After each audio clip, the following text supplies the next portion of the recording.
Bonjour à toutes et à tous dans ce à connaître sur Assassination Classroom. J'ai entendu parler de ce manga créé par Yusei Matsui lors de la Japan Expo 2015 de Marseille.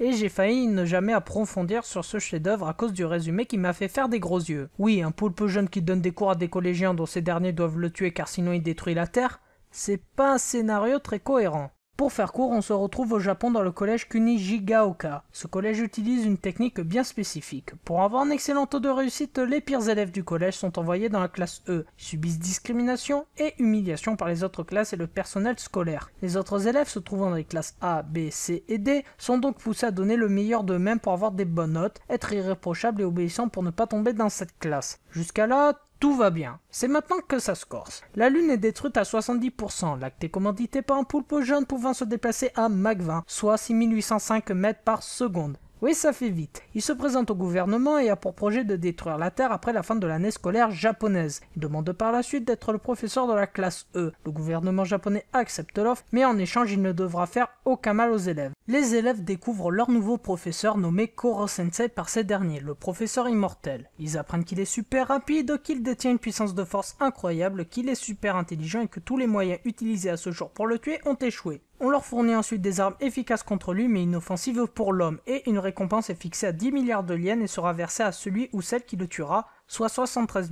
603 000 euros. Pour aider dans l'assassinat du professeur, Tadaomi Karazuma, agent du ministère de la Défense, sera leur professeur de PS et d'assassinat. Par la suite, plusieurs élèves et assassins feront leur entrée dans la classe comme Madame Pouf ou Karma par exemple. Le manga ne se veut pas gore mais humoristique et pédagogique. Le sujet principal n'est pas seulement basé sur l'assassinat, même s'il reste très présent. En faisant apprendre l'art de l'assassinat à ses élèves, afin qu'ils le tuent pour que la vérité et les réponses aux questions qu'on se pose sur lui éclatent, il ne néglige absolument pas l'éducation de ses élèves. Quand ces derniers disent que ça ne sert à rien d'étudier car ils ont perdu tout espoir de réussir parce qu'ils sont tombés dans la classe E et que l'argent de la récompense pourra leur donner une belle vie, Koro-sensei va de ce pas leur apprendre qu'il faut toujours avoir une seconde corde à son arc pour pouvoir échapper à l'échec. Dans le cas de son assassinat, si quelqu'un d'autre l'assassine à leur place, ils devront subir toute leur vie la domination des autres. Cela dit, les élèves ne seront pas les seuls à faire des efforts. Koro-sensei devra en faire autant en s'imposant comme professeur face aux élèves. De plus, il devra confronter sa pédagogie avec celle du principal. Quand ce dernier lui annonce qu'il veut que les élèves de la classe E restent mauvais pour maintenir sa pédagogie et les résultats de son école, Koro va alors tout faire pour que ses élèves soient dans les 50 meilleurs élèves de l'examen blanc et plus tard, va mettre en jeu ses tentacules pour chaque élève de la classe E qui sera premier d'une des matières lors de l'examen du premier trimestre. Ce naîtra une guerre entre les deux philosophies.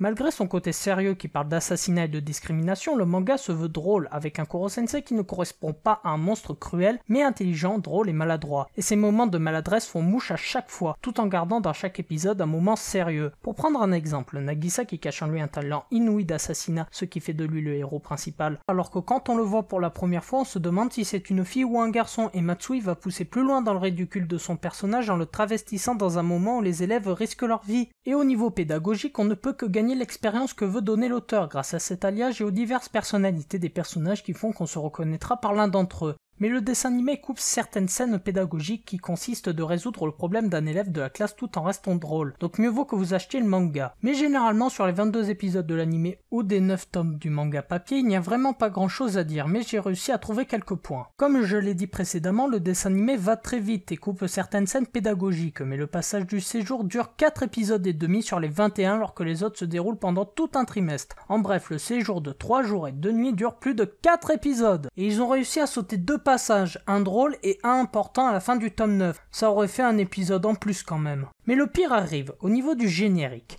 J'ai trouvé le premier moyen. Après on a eu le deuxième, alors lui c'est de la crème chantilly pour les oreilles et les yeux. Mais hélas, le 18e épisode nous offre le 3e générique. Bon, ils ont gardé la musique et les premières secondes nous donnent l'espoir d'un bon générique, mais... pourquoi ils ont fait ça ?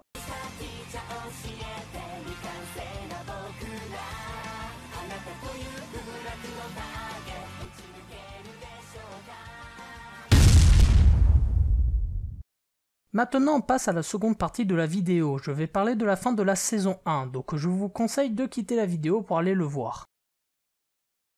Bon, je vois que personne ne va quitter la vidéo, donc on va s'attaquer à la fin de la saison. Après l'échec de leur plan d'assassinat, la moitié des élèves se voient contaminés par un virus. L'œuvre est commanditée par un homme qui, en échange de Koro, promet de donner l'antidote. L'autre moitié des élèves avec Koro, Karazuma et Madame Pouf vont affronter celui qui a contaminé la classe. On découvre que ce n'est autre que Takaoka, un ancien des forces armées qui a fait son apparition plus tôt dans le manga. Bon, à la fin, tout se passe bien, il est arrêté, envoyé en hôpital psychiatrique, et le deuxième trimestre se met en place. Ce qui est intelligent dans cette partie, c'est qu'elle est la transition entre les moments où Koro-sensei défend ses élèves et le moment où ses élèves commencent à se débrouiller sans l'aide de leur professeur. On peut aisément lier la partie avec celle du passage de l'adolescence à l'âge adulte. Une autre question subsiste à ce moment. Après que Nagisa ait montré ses talents d'assassin, est-ce que Koro-sensei serait prêt à l'aider comme les autres à suivre sa voie même si Nagisa devient un tueur à gages? Koro-sensei veut juste apprendre les bases de l'assassinat à ses élèves pour leur faire apprendre indirectement son expérience et ses erreurs qu'il a reçues depuis de nombreuses années afin qu'ils puissent éviter de faire les mêmes erreurs et mettre en valeur leurs compétences pour devenir de bonnes personnes et que ces élèves qui sont toujours voués à l'échec puissent connaître ce qu'est l'aboutissement d'efforts persistants. Mais il ne pensait pas que l'un de ses élèves pourrait devenir un assassin et même si c'est son choix, Koro va l'aider mais en attendant il cachera à Nagisa qu'il a ce talent.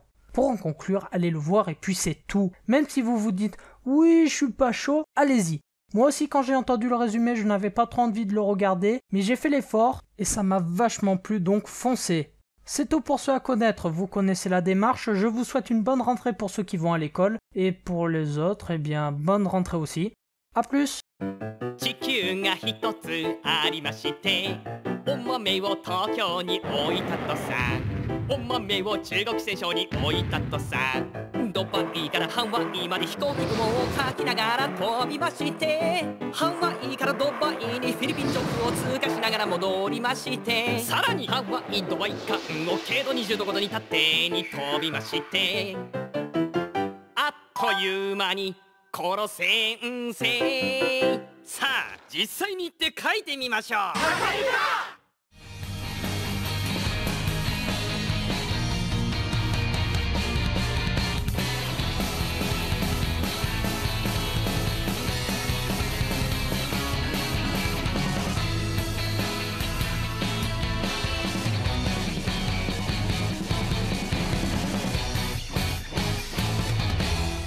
Je trouve que par rapport aux jeux vidéo, tu n'es pas trop de mauvaise foi, pourtant je trouve pas ça terrible l'Assassination Classroom. Fais attention à ce que tu dis. Bon, mais ça c'est comme Hideyoshi, faut pas que... Personne ne dit du mal à Hideyoshi. Non mais...